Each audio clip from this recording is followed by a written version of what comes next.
Coucou tout le monde, j'espère que vous allez bien. Aujourd'hui on se retrouve pour une nouvelle vidéo organisation. Donc grâce à ma to-do list, comme toujours, j'ai décidé de vous emmener avec moi et de vous montrer comment je m'organise pour mes tâches. Celle-ci, ce sera les tâches du mois, donc la plupart. Avant ça, bien sûr, j'avais noté sur ma to-do list d'aller au sport, puisque franchement, si je me mets pas sur la to-do list d'aller au sport, je ne le fais pas, je n'y vais pas. Donc j'ai repris le sport 2 fois par semaine. Ici, j'en suis à l'étirement. Je vous ai pas filmé la séance parce que je savais pas si ça vous intéressait, bah voilà, de voir les exercices que je fais chez mon kiné pour me remuscler. Donc des exercices qui sont assez simples à faire à la maison et qui ne nécessitent pas forcément beaucoup de matériel. Vous me direz ce que vous en pensez, si ça vous intéresse. Je vous montrerai quelques exercices que j'ai déjà montrés sur Instagram. Donc à la sortie du sport, je suis rentrée pour me faire un bon petit déjeuner parce que j'y vais à jeun. Voilà, je me sens mieux de faire du sport à jeun, même si parfois je prends un petit fruit ou quoi pour là-bas si j'ai des petits vertiges, puisque je suis assez carencée et assez fatiguée. D'ailleurs, ma petite voix est due à ça aussi, je suis malade. Donc je voulais vous partager ce petit bon plan au niveau des brioches que j'ai trouvé chez Lidl. C'était une cagette de 6-7 brioches bio à 1 €. Donc il y a les fruits, les légumes et apparemment il y a aussi les viennoiseries. Donc je pense que vous pouvez en trouver soit à l'ouverture soit à la fermeture, mais c'est la deuxième fois que je les trouve, du coup j'ai décidé de vous en parler. C'est une super économie. Donc moi je les mets dans des sachets congèle, je les congèle et à la sortie du congèle je les mets directement dans le grille-pain et c'est nickel. Donc ensuite je me suis fait mon petit déjeuner préféré, on va dire, avec des fruits, du muesli aux noix et du yaourt. J'ai pris un jus d'orange, vous verrez après pourquoi. D'habitude c'est un café mais là ce n'était pas possible. Je me suis pris une demi-brioche avec du miel. Et voilà, c'était tout pour mon petit déjeuner. Ensuite, je suis venue prendre mes compléments alimentaires. Donc ici, c'est du fer. Moi, je suis beaucoup carencée en fer. Et aussi, j'ai pris des vitamines. Pour le manque d'énergie, c'est toujours bien de prendre des compléments alimentaires. Une fois ce petit déjeuner bien entamé, je suis venue détartrer ma machine puisque, comme vous voyez, elle clignote orange. Donc, ce n'est pas normal. Donc j'ai pris la petite capsule qui est livrée avec la cafetière, donc la petite capsule en plastique qu'il faut placer voilà comme ceci à la place d'une capsule de café. Par contre, si vous n'avez pas cette petite capsule là, c'est impossible à détartrer, donc surtout ne la perdez pas. Je sais que dans les Tassimo c'est juste une pastille, c'est pas une capsule comme ça. Bref, donc j'utilise le détartrant de chez Action, il me semble qu'il est à 1 € et il est super efficace. Ici, pour avoir le millilitre exact, je vais le mettre dans un biberon, donc c'est comme ça que j'utilise voilà, un biberon que ma fille ne se sert plus. J'utilise pour les millilitres, que ce soit pour les recettes ou etc. C'est plus pratique. Et ensuite, je vais venir faire un système de détartrage en faisant couler donc tout le liquide dans la machine. Et ensuite, je vais venir faire un autre roulement avec de l'eau claire, de l'eau seulement pour nettoyer la machine, pour enlever tous les résidus du produit. Une fois le cycle de détartrage fini, je vous montre un petit peu ce que ça donne au niveau du liquide. Donc je ne l'ai pas jeté, je l'ai gardé, vous verrez juste après pourquoi. Et je vais enchaîner avec des cycles d'eau pour nettoyer, comme je vous ai dit, la machine.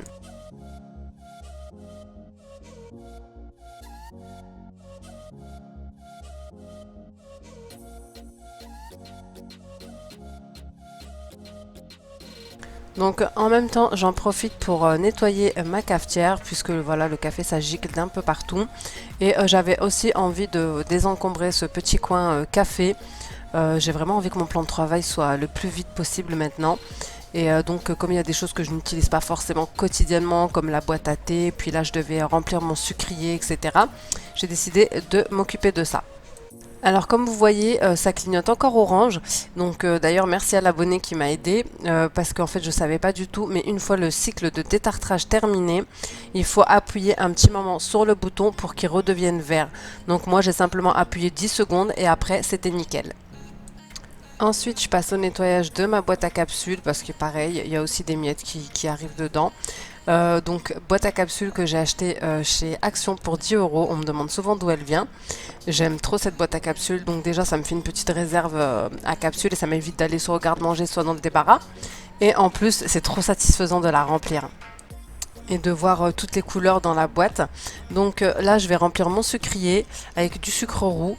Alors par contre j'avais acheté du sucre Purvia qui était en promo. Je me suis dit bon, déjà j'avais pas remarqué que c'était une petite boîte et je me suis dit que ça pouvait, voilà, c'est du sucre sans calories.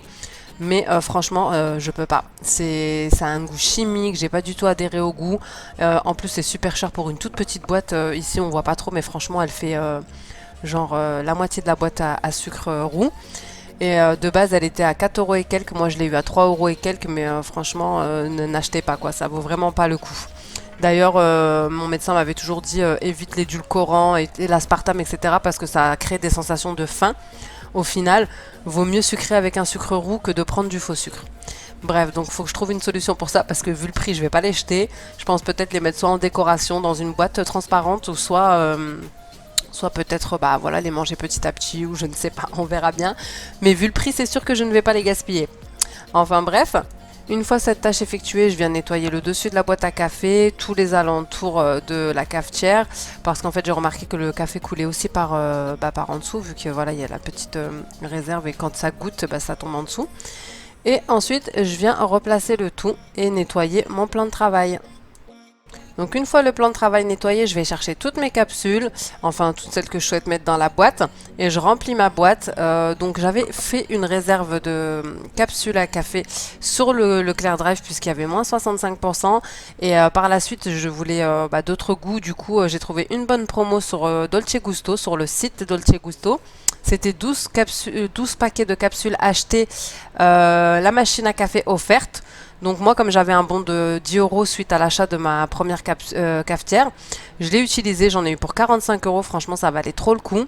Mais par contre, pour le moment, je garde ma cafetière parce que l'autre, c'est celle que j'ai eue gratuitement, c'est une automatique, c'est la Minimi. Et moi j'ai la Infinissima il me semble. Et comme moi je supporte pas trop le lait, je peux la laisser couler comme je veux. Donc même s'il y a de l'eau à la fin de la capsule, je laisse toujours un petit peu couler pour que y ait moins de l'effet du lactose. Donc je sais que certains aiment pas parce que ça fait peut-être un peu goût eau, etc. Mais moi c'est ce qui me convient. Mais dans tous les cas, si elle tombe en panne, j'en ai une qui attend dans le débarras.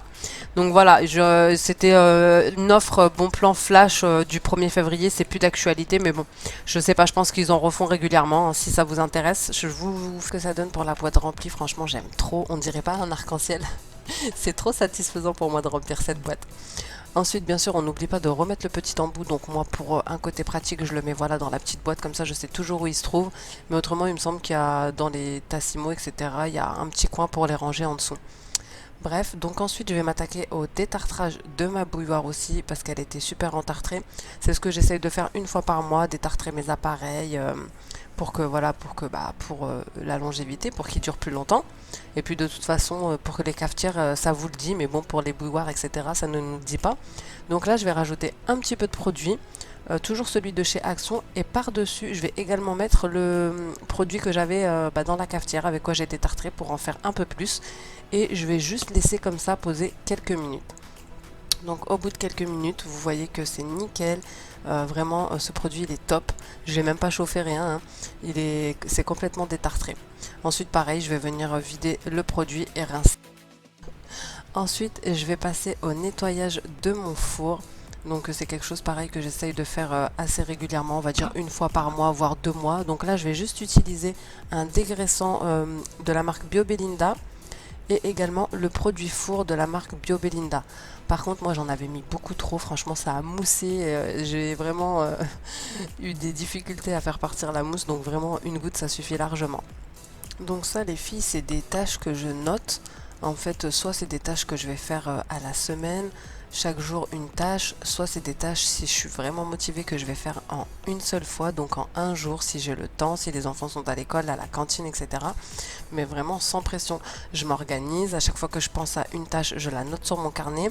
Pareil, c'est vrai que j'ai beaucoup de carnets, mais j'en utilise pas 36 à la fois, j'utilise une seule to-do list voilà, que j'ai tout le temps sur moi, ou soit que j'ai dans mon sac ou soit que j'ai à la maison, et je note au fur et à mesure les idées qui me viennent en tête déjà pour me décharger l'esprit et aussi pour m'organiser et voilà, vraiment simplement. Je sais que certains travaillent avec des post-it, des feuilles volantes, notes sur le téléphone, etc. Mais moi franchement j'arrive pas du tout, ça, je m'y perds. et à la fin j'oublie certaines choses malgré que je les ai notées, donc je préfère avoir une seule liste, noter ce que j'ai à faire sans trop la charger bien sûr parce que c'est super frustrant de, voilà, de ne pas la finir. Donc c'est pour ça que je vous dis une tâche par jour. Là voilà, c'est des tâches que j'ai effectuées la plupart sur le même jour et il me semble la dernière le lendemain.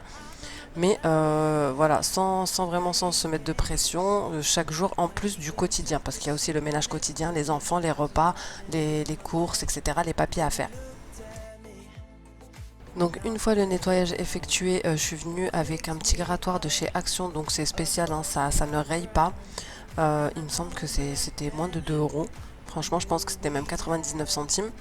Gratter tout ce qui est brûlé. Donc à savoir qu'il restera quand même des tâches, hein. C'est quand même un four que j'ai depuis, il me semble, 10 ans. Donc il restera quand même quelques traces, mais le gros du brûlé part grâce à ce petit grattoir. Et franchement, c'est super pratique. Donc une fois que j'ai réussi à enlever tout le brûlé, voici ce que ça donne. Je vais enlever la porte, donc la vitre. À savoir que moi, il y a 3 vitres. Donc j'ai essayé de la nettoyer comme ça parce qu'en fait, la vis du côté droit est bloquée dedans. On n'arrive plus à l'enlever. Donc j'ai essayé d'enlever, voilà, j'ai trouvé des saletés dedans. On n'arrive plus à enlever la vis, j'ai tout essayé, j'ai même demandé sur Instagram, on m'a donné des conseils, etc. J'ai essayé avec du caoutchouc, avec de la colle, bref, elle est vraiment foirée dedans en fait, comme on dit.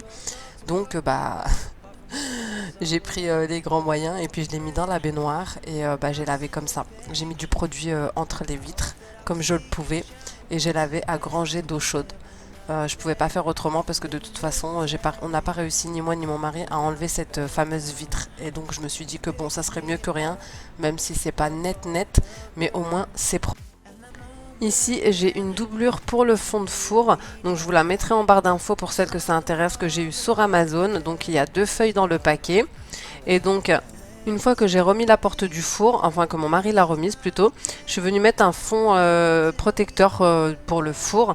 Voilà, une feuille protectrice, ça m'évite déjà de l'abîmer, j'aurais dû même y penser avant. Et c'est lavable, du coup vous pouvez le garder plusieurs mois. Donc ensuite je viens cocher sur ma liste, sur ma to-do list, tout ce que j'ai fait pour savoir où j'en suis et continuer avec les tâches qui restent. Alors le 18 février c'était l'anniversaire des jumeaux à l'école, donc j'ai dû organiser tout ça. Donc ils voulaient faire avec leurs camarades. J'ai acheté plusieurs paquets de bonbons. Donc, et des sachets chez Action. Donc je les avais d'abord achetés chez Carrefour, mais franchement ça coûte une blinde. Honnêtement c'était 2 euros les 6 sachets.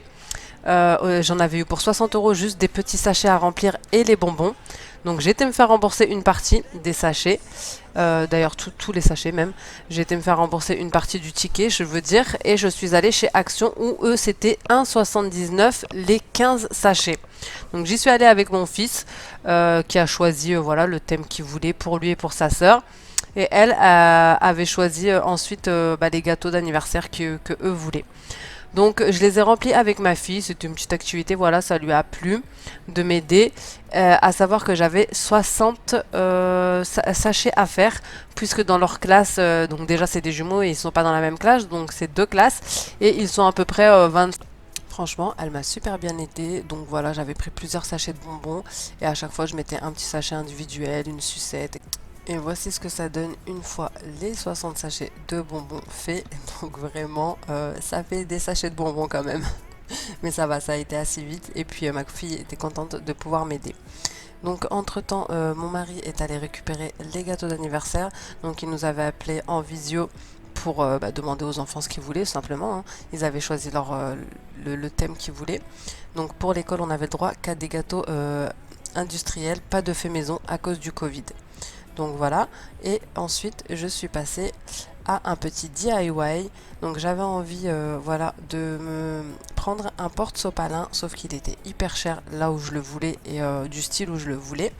Donc j'avais trouvé sur Instagram une fille qui avait fait un DIY que j'ai trouvé super bien. Donc ici j'ai décidé de vous le remontrer. Donc c'est la petite étagère qui vient de chez Action, qui d'ailleurs est en promotion. Avant, elle passait à 7,99 il me semble, ou 7,50, et maintenant elle passe à 5 euros. Donc j'ai décidé de la dévisser et voilà, de l'utiliser comme porte-sopalin en enlevant les petits plateaux qu'il y avait au-dessus. Et voici ce que ça donne une fois placé le sopalin. Franchement, je le trouve trop beau. Franchement, je trouve le rendu plutôt pas mal. Vous me direz ce que vous en pensez, mais bon, je me dis pour le coup, déjà ça va avec le plateau que j'avais acheté de chez Action, c'est exactement la même gamme. Et en plus, bah, c'est super économique hein, pour 5 euros, alors que l'autre, il me semble qu'il était à peu près 60 euros. Donc voilà, c'était le petit DIY du jour. Et ensuite, je vais passer au rangement du stock de capsules que j'avais pris justement sur le site de Dolce Gusto. Donc c'est simple, j'ai juste pris un panier et je vais y mettre les capsules puisque j'avais déjà un petit bac transparent de chez Action avec les capsules au café, au lait dans mon garde-manger. Donc comme la plupart du temps, c'est ce que je bois, café au lait, cappuccino et latte caramel. Là, je vais mettre les cappuccinos et les latte caramel. Donc j'avais pris aussi des chocolats et du riz Corée, etc. Mais ceux-là, je vais les laisser de côté puisque c'est juste une boîte de chaque. Et comme ma boîte est pleine, ma boîte à capsules, du coup je vais mettre mon panier au débarras. Donc voilà ce que ça donne dans le panier, j'ai séparé juste avec un petit carton. Franchement c'est plein mais je vous assure ça va vite descendre. Et en plus ça m'a permis vraiment de tout rassembler dans un seul panier alors que là j'avais tous ces emballages là qui me prenaient énormément de place. Donc je viens cocher sur ma petite liste donc ce que j'ai fait pour voir ce qui me reste à faire. Donc là on voit bien qu'il me reste deux choses à faire, ma hotte et le repas. Donc pour la hotte, pareil, j'essaye de la faire une fois par mois, donc de dégraisser la grille et voilà, de nettoyer un petit peu l'intérieur et l'extérieur, les boutons, etc. Donc habituellement, je vous dis honnêtement, je le fais avec du Carolin au savon de Marseille ou même le W5 de chez Lidl au savon de Marseille qui marche très bien, c'est sans frotter, vous le mettez sur la grille, ça dégraisse tout de suite. Donc là, j'en avais pas et comme j'ai acheté pas mal de, comme je vous ai dit, de produits, j'ai décidé de pas en racheter pour le moment, même si franchement, je me suis rendu compte que le Carolin au savon de Marseille c'était mon meilleur produit, j'aime trop l'odeur. Donc là je vais simplement utiliser du dégraissant de la marque Bio Belinda et un blanchissant en fait qui s'active à l'aide de l'eau bouillante, pareil de chez Bio Belinda, donc c'est des petites billes blanchissantes. Donc là, je les ai éparpillés sur la grille et je vais y verser de l'eau bouillante dessus. Ensuite, je vais simplement frotter, égoutter et l'essuyer et la remettre en place.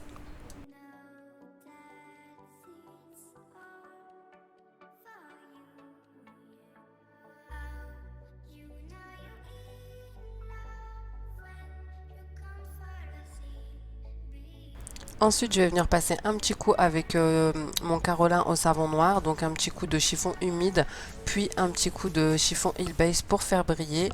Donc il me restait un petit peu de Carolin au savon noir, hein, donc je l'utilise, mais c'est mieux de l'utiliser pour tout ce qui est tâches à enlever, c'est hyper bien. Et très efficace, surtout sur les taches sur les vêtements, sur les tapis, etc. Mais bon, là j'avais plus de mélange dans mon multisurface Heal Base et du coup il fallait que je refasse le mélange, donc flemme, j'ai pris ce que j'ai trouvé devant moi. Mais comme vous voyez, c'est super efficace, la hotte est toute brillante. Une fois la hotte toute propre, on va m'attaquer donc au repas. Je voulais vous partager un repas hyper simple, vraiment qui demande très peu d'ingrédients et qui est super facile. On peut pas faire plus facile franchement. C'est une recette qui tourne beaucoup en ce moment sur Instagram. Donc il suffit juste de mettre des tomates cerises en fait dans un plat avec de la feta, avec un petit peu d'huile quand même. Enfin, il en faut quand même un petit peu pour que ça puisse cuire correctement. Du sel, du poivre. Moi j'ai mis des épices à salade de chez Lidl, mais vous pouvez mettre de l'origan. Donc surtout n'oubliez pas l'huile, vous faites cuire ça au four pendant 25 minutes à 200 degrés. Ensuite voilà, vous venez mélanger, vous voyez que là ça a bien fondu. Entre temps bien sûr vous faites cuire les pâtes comme je vous ai montré tout au début. Vous venez les ajouter donc au mélange et vous venez mélanger. Donc vous assaisonnez si vous trouvez qu'il manque un petit peu de sel et de poivre, vous rectifiez l'assaisonnement. Et ensuite bah, il vous reste plus servir et déguster. Franchement, on peut pas faire plus simple comme recette et c'est délicieux. Bon, après, il faut aimer le fromage bien. Et chez nous, on aime beaucoup le fromage. Ici, tout le monde a aimé et même mes enfants se sont resservis 2 fois. Donc voilà un petit peu une recette franchement qui demande très peu d'ingrédients, qui est très économique et super bonne. Ensuite, toujours dans la même optique, je viens cocher donc tout ce que j'ai fait, toutes mes tâches pour finir ma to-do list et voilà, c'est aussi une satisfaction de pouvoir la finir, mais il m'arrive de ne pas la finir et de remettre les tâches que je n'aurais pas fait cette semaine sur la semaine d'après. D'ailleurs, j'ai déjà organisé les tâches que j'aurai à faire la semaine d'après pour m'organiser au mieux et avancer dans mes tâches. En tout cas, j'espère que cette vidéo vous aura motivé, qu'elle vous aura plu. Si c'est le cas, n'hésitez pas à la liker, à la commenter. Je vous fais des gros bisous et je vous dis à bientôt dans une prochaine vidéo. Ciao!